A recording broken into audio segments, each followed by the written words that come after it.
Paz de Cristo a todos, amém? Deixa eu aproveitar aqui a oportunidade e avisar também que nós, no dia 20, agora o pastor Christian vai estar operando. Pastor Christian, que é o nosso pastor dirigente, lá da ADVEC Recreio, dos Bandeirantes. Ele vai estar operando agora no dia 20.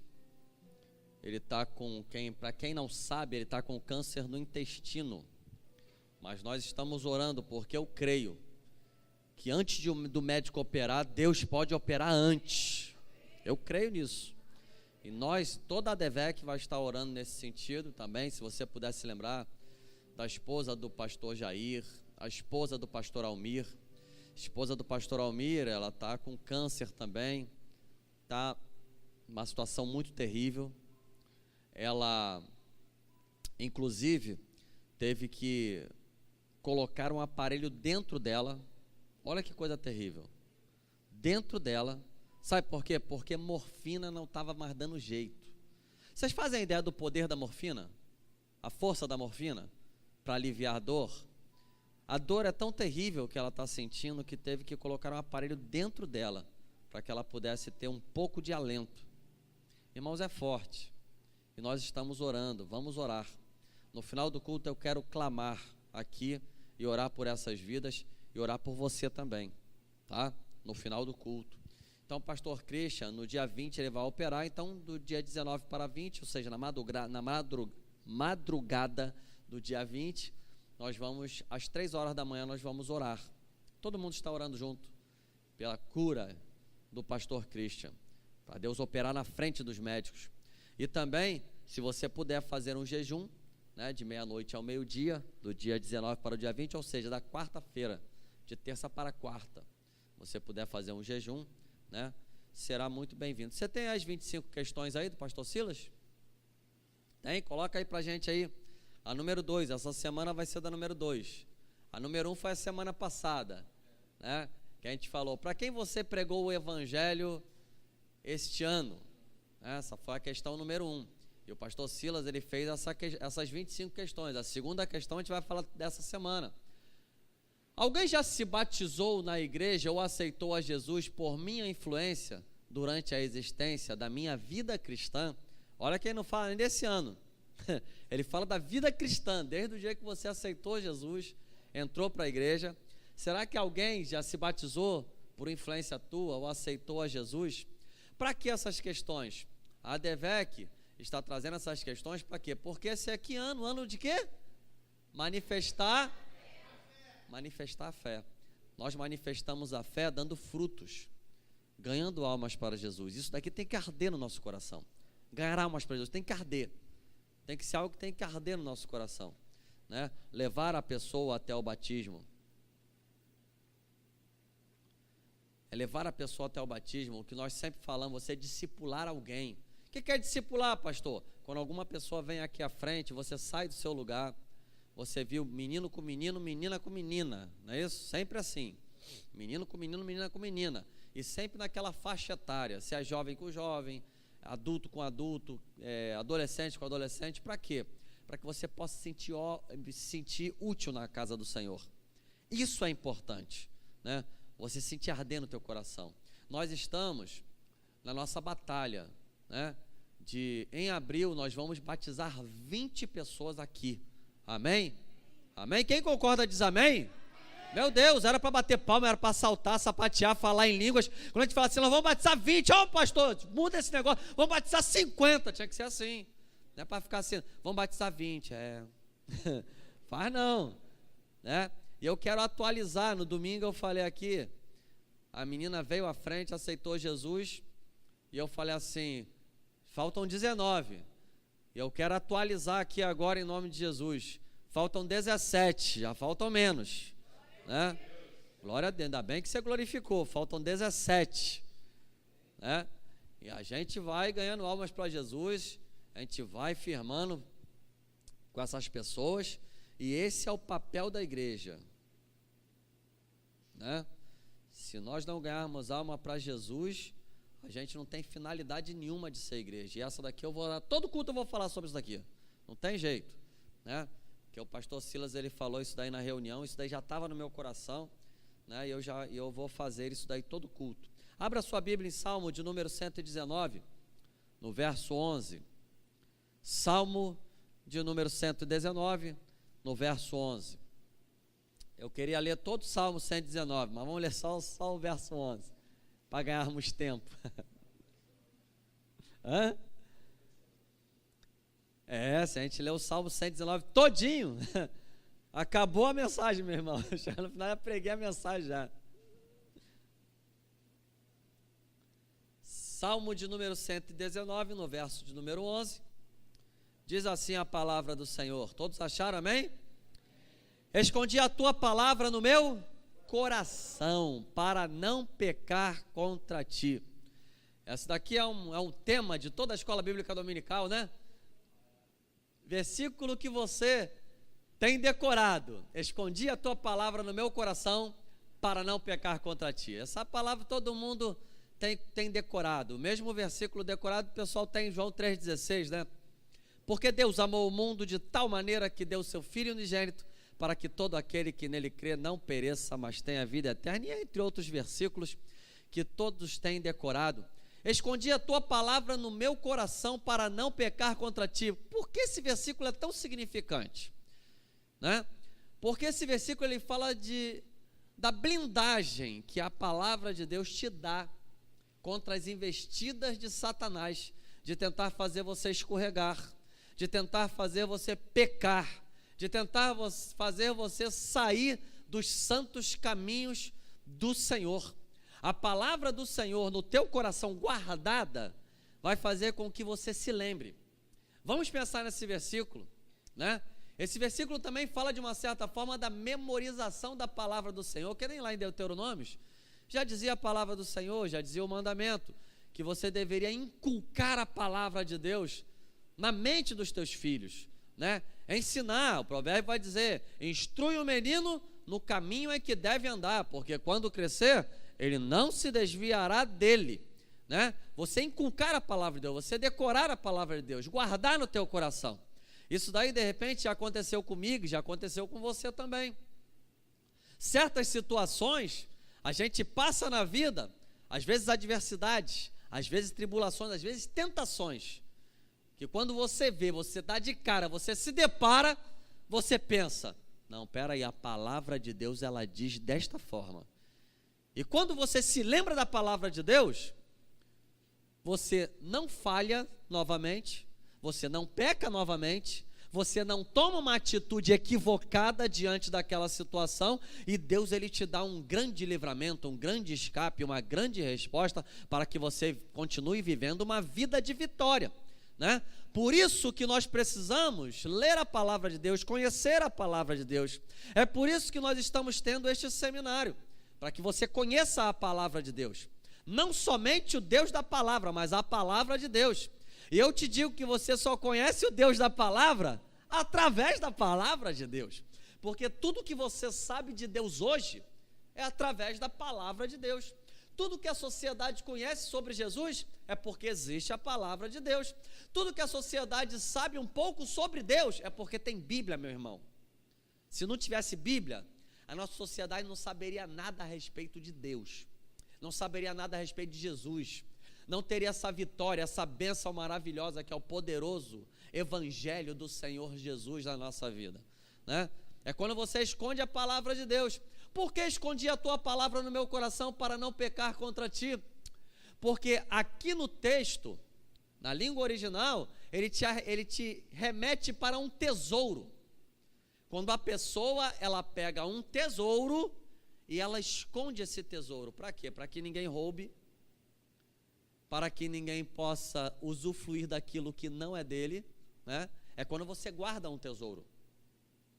E pensa comigo, quando o salmista ele diz, escondi o meu tesouro, a tua palavra, como um tesouro escondido no meu coração, para não pecar contra ti. Sabe o que ele está dizendo? Que aquilo que tem dentro de mim é mais valioso do que qualquer coisa que está fora de mim. E como aquilo que está dentro de mim é mais valioso do que tudo que pode vir de fora, eu não vou pecar contra o Senhor. É isso que a palavra de Deus está dizendo.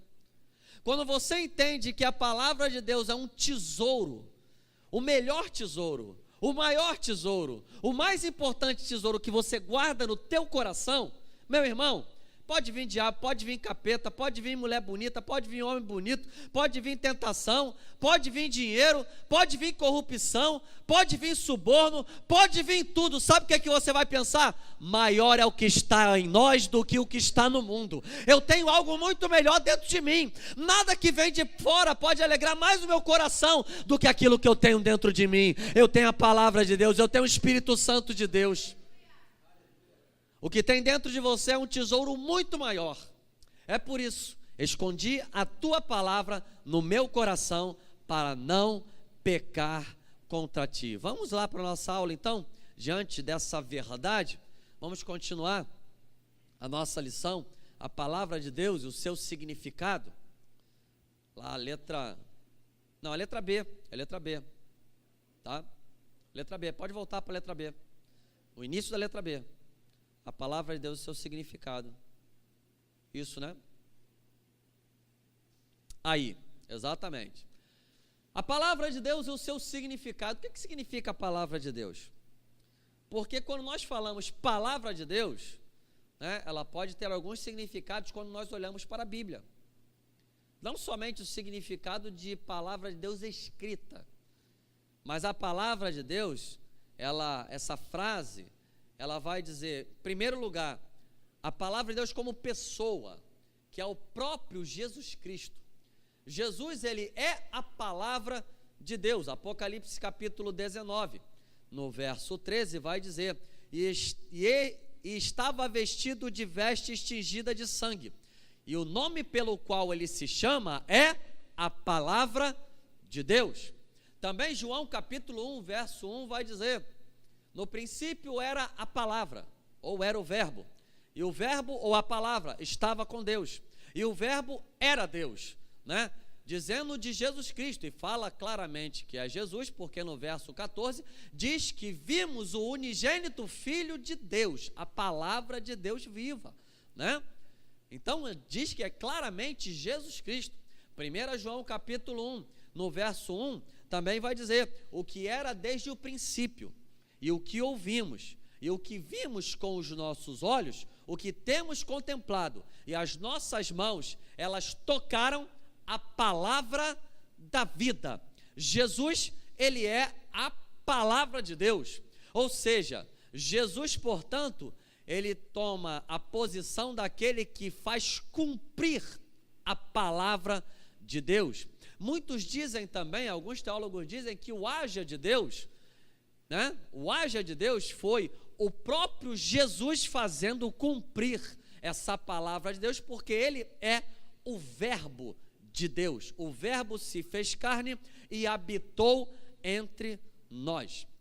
A palavra de Deus também pode ter uma outra conotação, como comunicação verbal de Deus. Que comunicação verbal de Deus?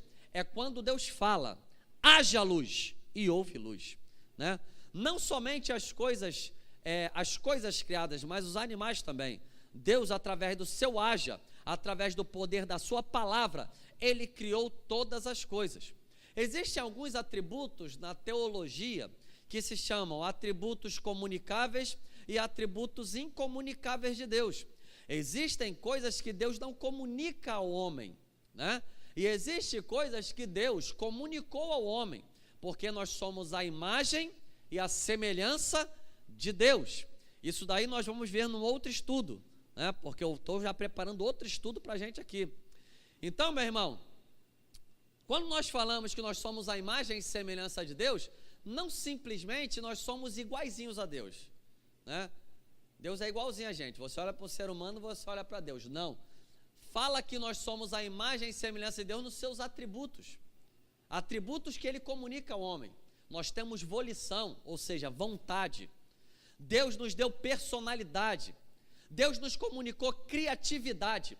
Coisa que para animal nenhum, para coisa nenhuma, Deus ele comunicou. Mas para o homem, que é a sua imagem, a sua semelhança, ele comunicou e deu alguns atributos. Deus é amor, comunicou o amor ao homem, você consegue amar. Deus tem raciocínio, você consegue raciocinar.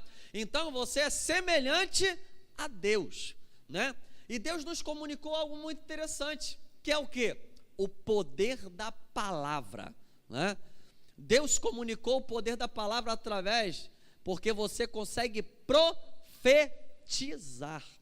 Eu gosto de Marcos no capítulo 11, quando Jesus, ele olha uma figueira, e Jesus sente fome. Quando Jesus sente fome, ele vai até aquela figueira muito bonita, né? Cheia de flores, cheia de folhas, digo. E ele vai buscar o fruto naquela figueira, porém, quando ele olha aquela figueira, ele vê que não tem fruto nenhum, está bonita, parece que tem fruto, mas não tem fruto. Jesus, ele fala o seguinte, para um ensinamento, ele fala o seguinte: ninguém mais colherá fruto de você. Ele vai embora. Quando ele volta com os seus discípulos, Pedro, ele tem uma percepção. Aquela figueira que estava muito bonita, aquela figueira que tinha muitas flores, ela está sequíssima, ela morreu, ficou às mínguas. E aí Jesus, ele dá uma lição extraordinária. Ele chega e fala o seguinte: se você tiver fé, você pode dizer para este monte: ergue-te e lança-te no mar, e isso acontecerá, se você tiver fé. E aí Jesus, ele fala algo extraordinário, pastor Alexandre. Ele fala assim: se você confessar com a tua boca, não duvidando no teu coração, mas crendo naquilo que diz. Olha que coisa extraordinária. Se você tiver fé, não duvidando no teu coração, mas crendo naquilo que diz. Eu acho que eu já ensinei sobre isso aqui, né? Numa pregação.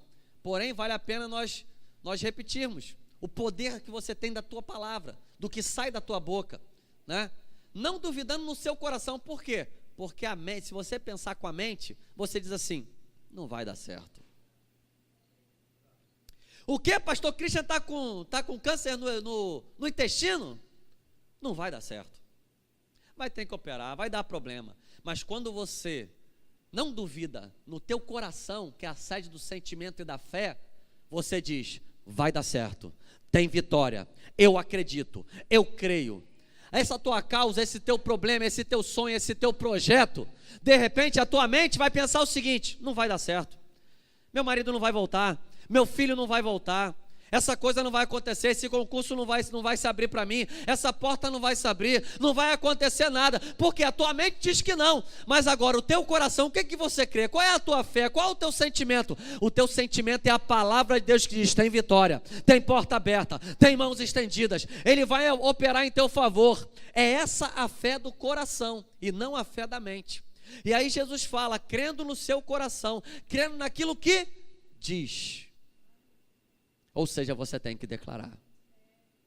Você tem que declarar o que você crê, não o que você vê, não o que a mente pensa, mas o que você crê. Você vai chegar lá no teu marido e vai falar: ele vai para a casa do Senhor. Você vai colocar lá a mão na cabeça do teu filho e vai falar assim: ó, grandes coisas Deus vai fazer na tua vida. Você vai falar para a tua faculdade: eu vou passar nessa faculdade. Você vai falar para aquele emprego: portas vão se abrir. Você vai falar para a tua vida: coisas vão acontecer. Você vai falar para a enfermidade: bata em retirada pela autoridade do nome de Jesus. E acredite, vai acontecer milagre a partir do momento que você declarar com a tua boca. É a palavra de Deus na comunicação verbal. Ele falou e aconteceu. Haja e aconteceu. É a comunicação verbal de Deus diretamente a algumas pessoas. Foi quando Deus falou direto para Moisés, quando Deus falou direto com Elias, quando Deus falou direto aos profetas, quando Deus falou com as pessoas, diretamente para ele, né? E também a comunicação verbal de Deus, falando por intermédio das pessoas. Ou seja, não simplesmente falou para o profeta, não simplesmente falou para alguém, mas Deus falou com o povo por intermédio do profeta, né? E era a palavra de Deus. E não crer nessa palavra que foi falada por intermédio do profeta, assim diz o Senhor. Já viram isso no Antigo Testamento? Assim diz o Senhor. Não crer nessa palavra era não crer em Deus e era considerado um pecado terrível, de incredulidade. Então isso é palavra de Deus. Também a palavra de Deus, por fim, de forma escrita.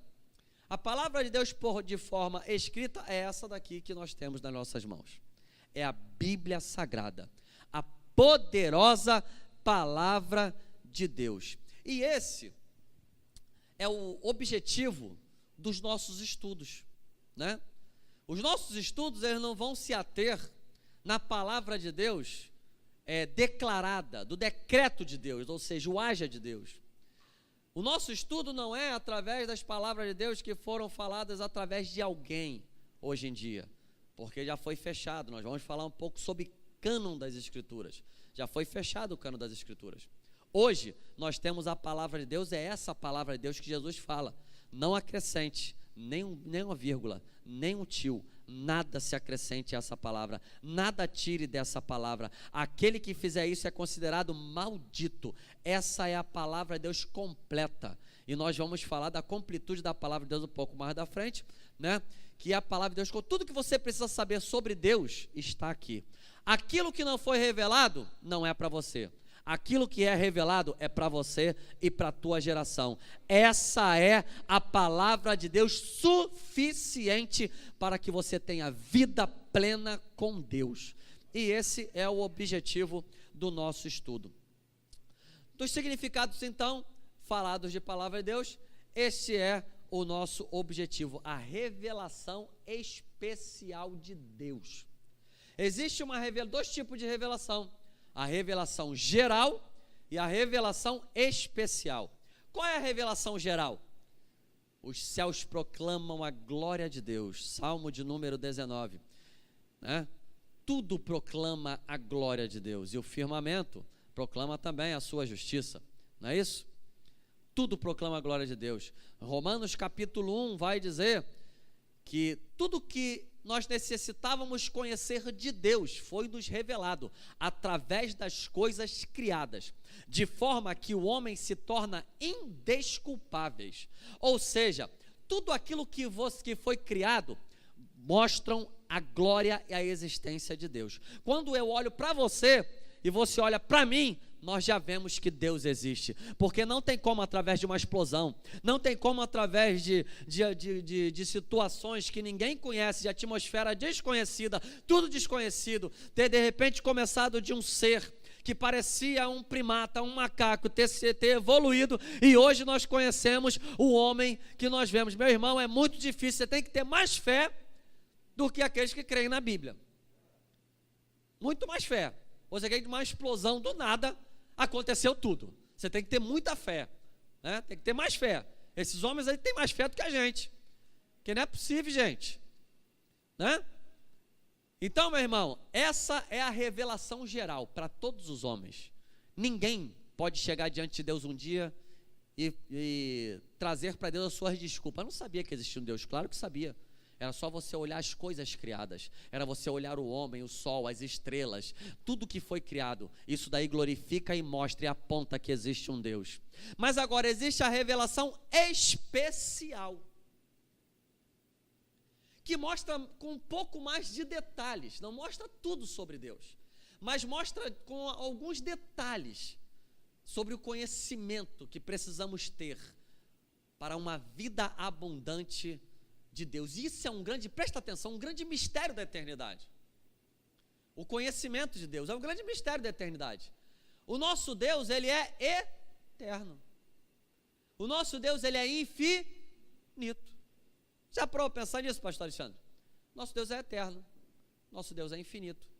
Eu acho que um dos grandes mistérios da eternidade é exatamente nós pensarmos nisso, que o nosso Deus é eterno e o nosso Deus é infinito. Pastor, por quê?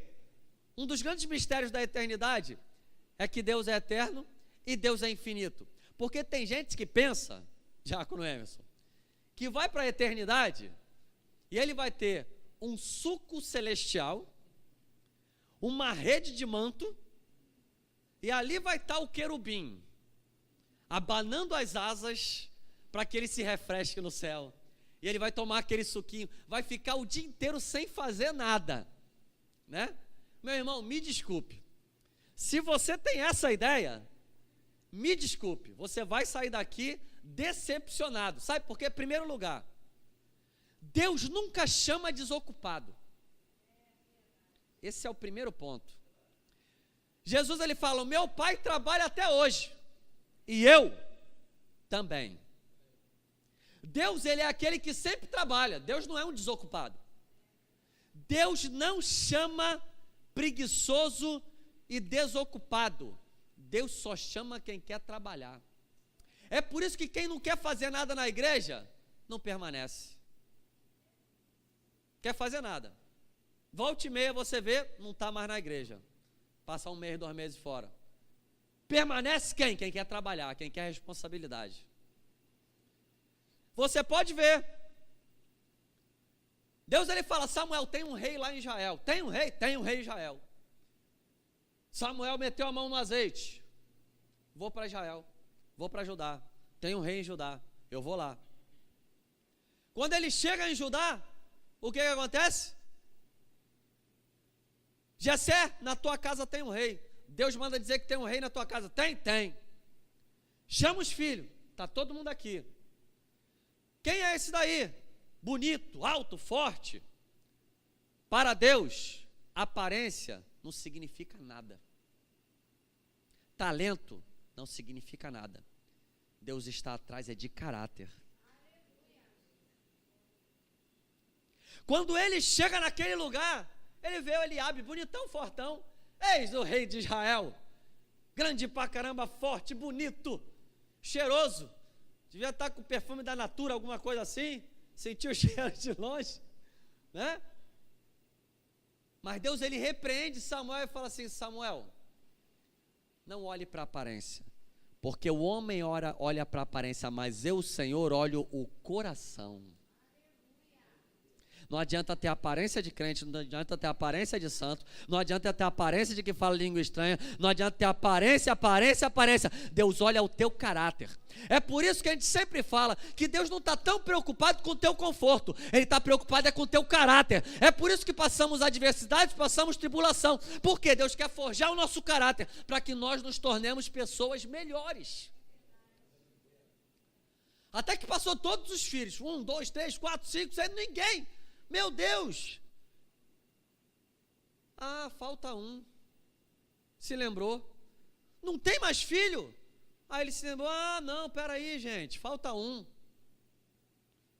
Às vezes você sempre foi esquecido na tua família, às vezes você pode pensar que está esquecido no teu trabalho, mas Deus é aquele que faz lembrar. Quando chega o tempo de Deus, vem uma palavra do trono dele, ele rasga os céus e faz as pessoas se lembrarem de você. Então acalma, espera o tempo de Deus, no tempo certo Ele vai te exaltar. Humilhai-vos debaixo da potente mão de Deus, que ao seu tempo Ele vos exaltará. Calma, o teu nome vai ser cantado, calma. Deus vai cantar o teu nome, Deus vai te exaltar. O tempo da exaltação vai chegar, mas espera o tempo de Deus. Até que Samuel falou assim, não faltou alguém não, tinha um, quem?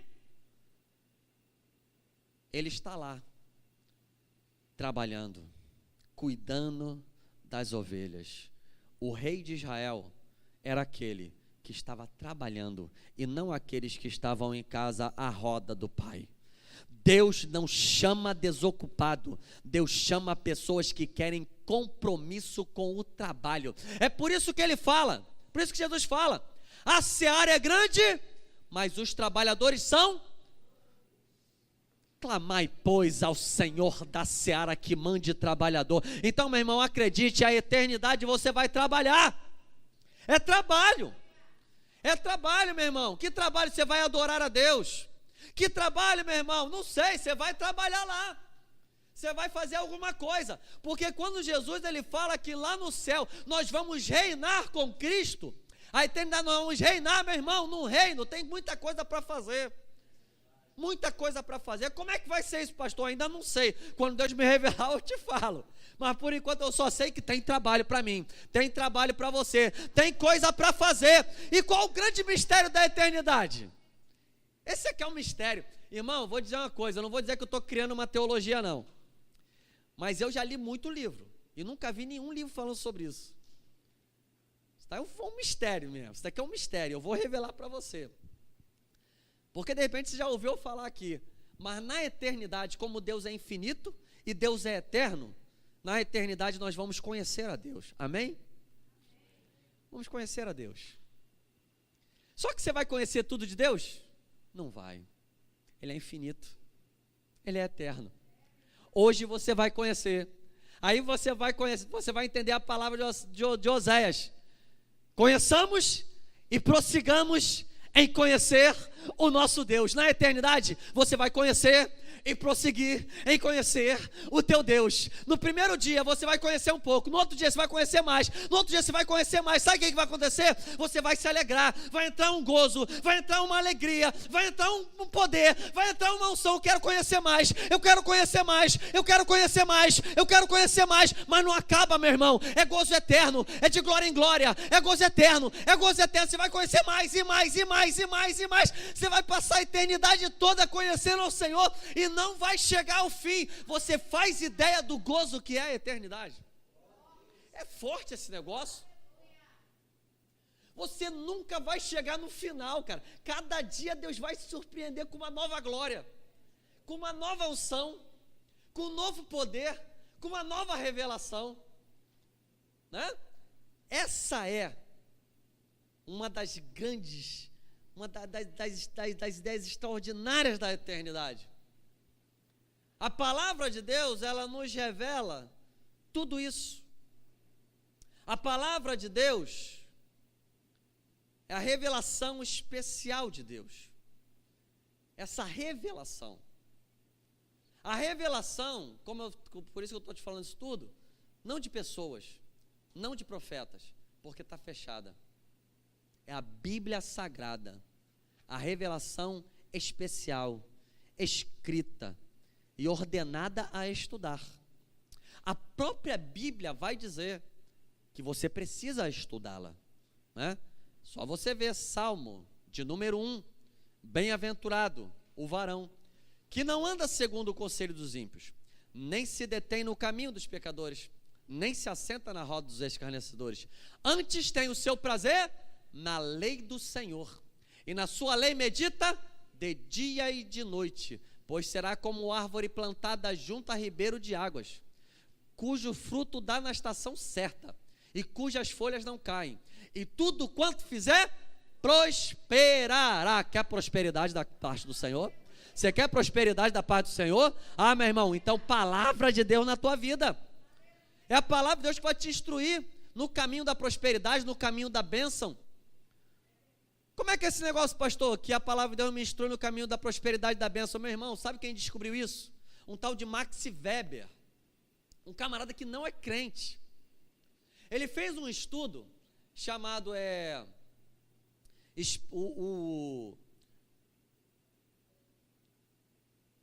falando sobre o protestantismo e o espírito do capitalismo. Eu esqueci o nome do livro, mas é o protestantismo e o espírito do capitalismo. Esse livro eu já li ele por causa que eu tive que fazer alguns concursos de capelão.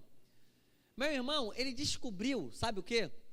Ele pegou os países, olha só, os países que têm o seu berço protestante e os países que têm o seu berço católico ou o seu berço com outras religiões. E ele começou a fazer a seguinte observação. O estudo dele foi um estudo científico. Por que que os países de berço protestante são as maiores potências do mundo e os países católicos e de outras religiões são países miseráveis? Pensa aí, é verdade ou não é? Toda a Europa tem berço da reforma protestante. Vai ver quais são os países mais poderosos da Europa. Os países protestantes. Vai ver os Estados Unidos da América. Foram os evangélicos que colonizaram. Agora olha os outros países. Tudo arrebentado. Tudo destroçado. Por quê? Porque existe uma orientação da palavra de Deus, ela te leva à prosperidade, ela te leva à bênção, ela te leva a lugares melhores, ela te leva a projetos grandes de Deus, quando você entende a palavra de Deus. E as Escrituras é a forma que Deus escolheu para revelar a si próprio, né? E revelar um meio de salvação a todos os homens, de todos os tempos e de todas as gerações. Porque dessa forma, através da palavra de Deus escrita, ela não seria corrompida pelo tempo. Além dela não ser corrompida pelo tempo, ela estaria disponível a todas as gerações. A mesma palavra estava lá 100 anos depois de Cristo e hoje ela está até nós, sem nenhuma corrupção.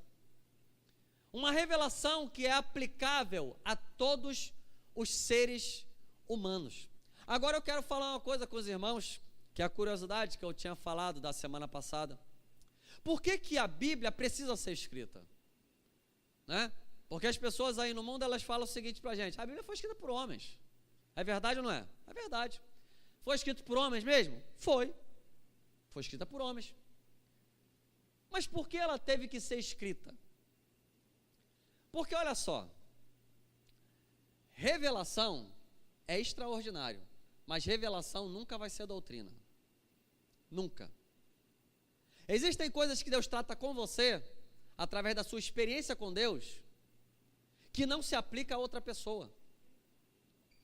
Por exemplo, Deus vai tratar com a irmã Eveline de uma forma, e a irmã Eveline vai sentir que Deus direcionou a tomar uma certa atitude em relação ao casamento dela. Deu certo? Glória a Deus, foi uma revelação. Mas de repente, para o teu casamento, irmã Luana, não vai funcionar, porque foi uma experiência que Deus deu para ela. Experiência e revelação nunca vai ser doutrina. Nunca vai ser doutrina. É por isso que muitas vezes você tem que submeter uma revelação, irmã Edina, à palavra de Deus, e não submeter a palavra de Deus a uma revelação. Às vezes a gente pega uma revelação, que existe revelação, existe profecia, existe tudo, não existe, Marcelina? Existe, nós somos pentecostais, cremos nesse negócio, mas muitas vezes nós colocamos a revelação através de profecia, através de uma visão, através de dons espirituais, acima da revelação maior de Deus, que é a palavra de Deus. Na verdade, a gente pode passar 10 anos sem ter uma profecia, sem ter uma visão, sem ter uma revelação, mas mesmo assim, com a palavra de Deus pregada, nós somos cheios do Espírito Santo. Mas você pode ter várias visões, várias revelações, vários dons espirituais, mas se não tiver a palavra de Deus, você vai ficar à míngua. Daqui a pouco estão cheios de meninice, estão falando coisa do diabo, coisa da carne, estão falando coisa de tudo, estão te guiando por caminhos tortuosos, e aí a gente vai ver a experiência de muita gente que viveu em prol de profecia, em prol de revelação, e hoje está todo arrebentado. É por isso que o apóstolo Paulo vai dizer isso em 1 Coríntios capítulo 14, cada um profetize, um por sua vez, e haja intérprete, e os outros julguem. Por que o apóstolo Paulo fala isso, os outros julguem? Você pode julgar essa palavra aqui? Alguém aqui está apto para julgar essa palavra aqui? Tem alguém que pode se levantar nessa igreja e falar assim: eu vou julgar essa palavra, está errado esse texto, tem problema aí? Ninguém aqui é apto para julgar a Bíblia, mas agora uma profecia você pode julgar,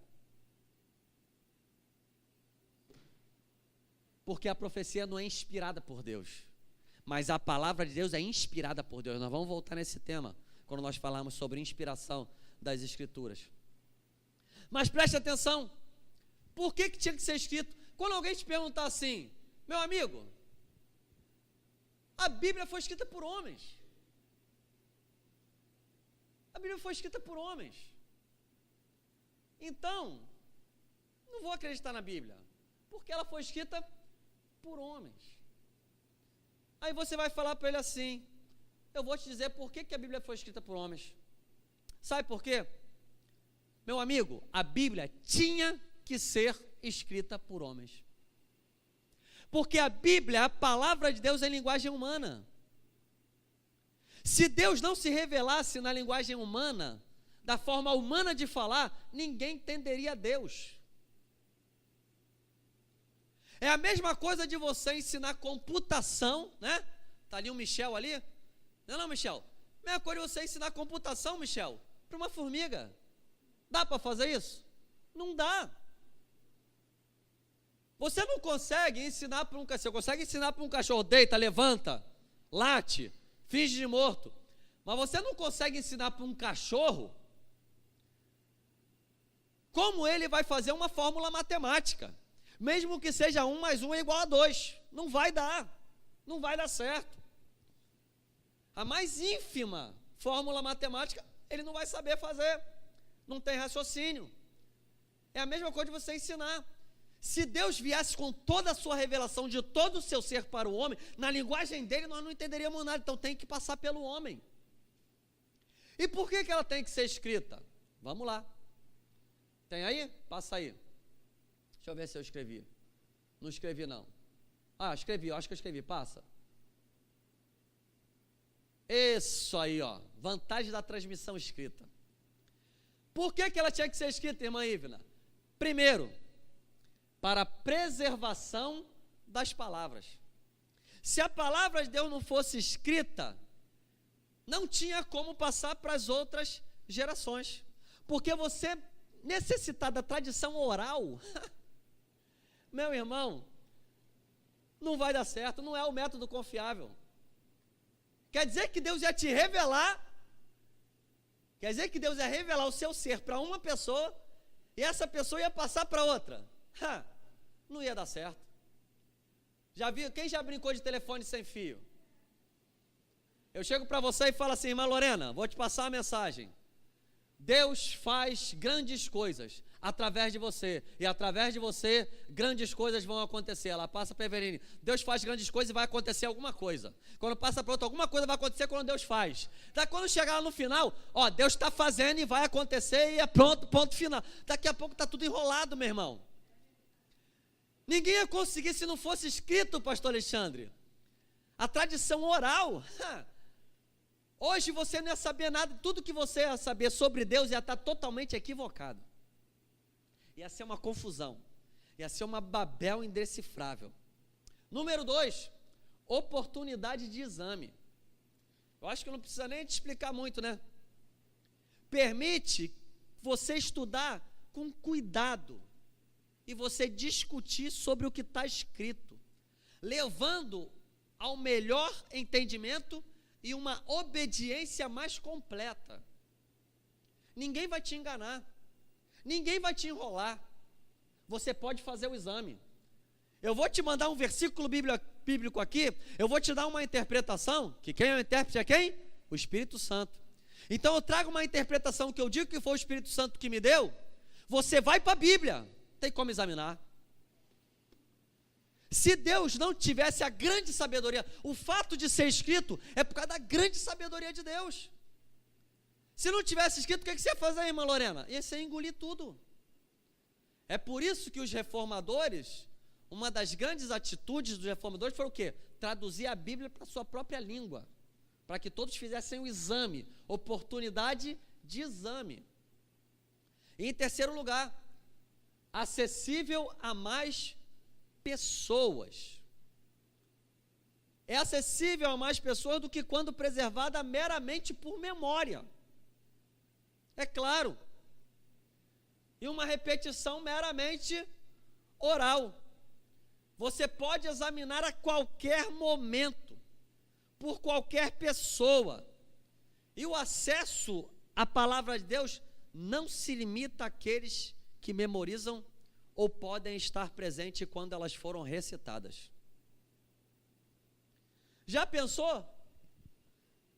Se só quem pudesse ter acesso à palavra de Deus é aquele que Deus revelou, e quem estivesse aqui no culto, a gente estava perdido.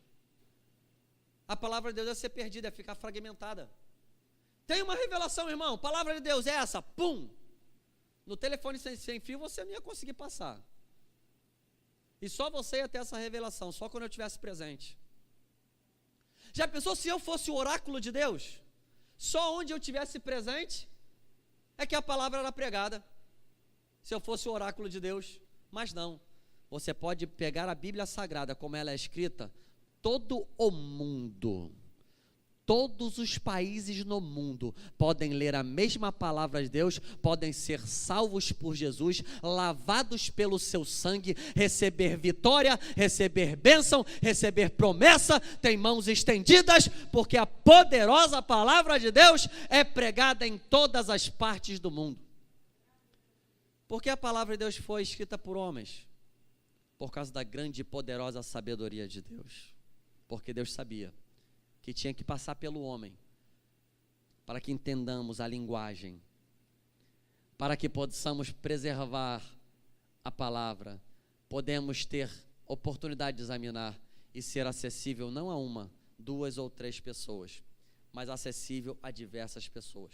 Dessa forma, a confiabilidade, eficácia e acessibilidade à palavra de Deus são preservadas e acentuam-se grandemente quando elas são escritas. Apesar disso, mesmo sendo escrita, não há nenhum indício de redução de sua autoridade e de sua veracidade, da sua verdade. E por fim, por que a palavra de Deus foi escrita? Como é que nós sabemos que é de Deus mesmo essas palavras? Tá bom, tinha que ser escrita por causa disso tudo. Mas como é que nós sabemos que a palavra é de Deus mesmo? Por causa da autoridade da palavra de Deus. Em todo esse tempo, passaram milhares de anos, mas a palavra de Deus permanece.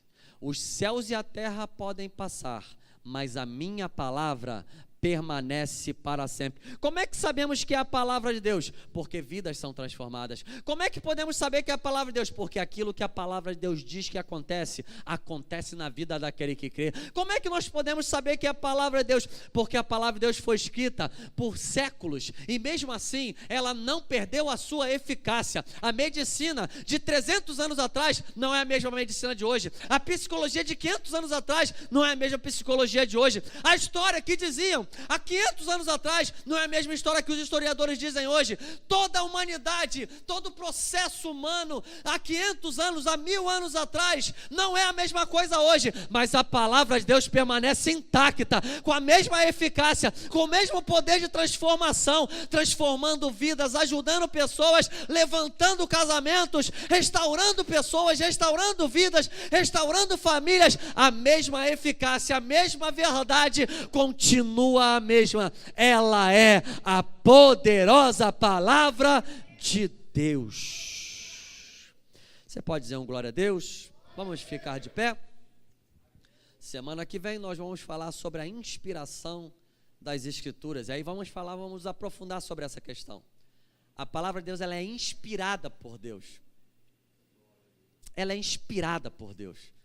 Aí na semana que vem vamos falar um pouquinho sobre isso.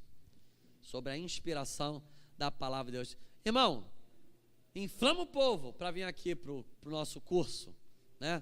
Toda segunda-feira que nós estamos aqui. Amém?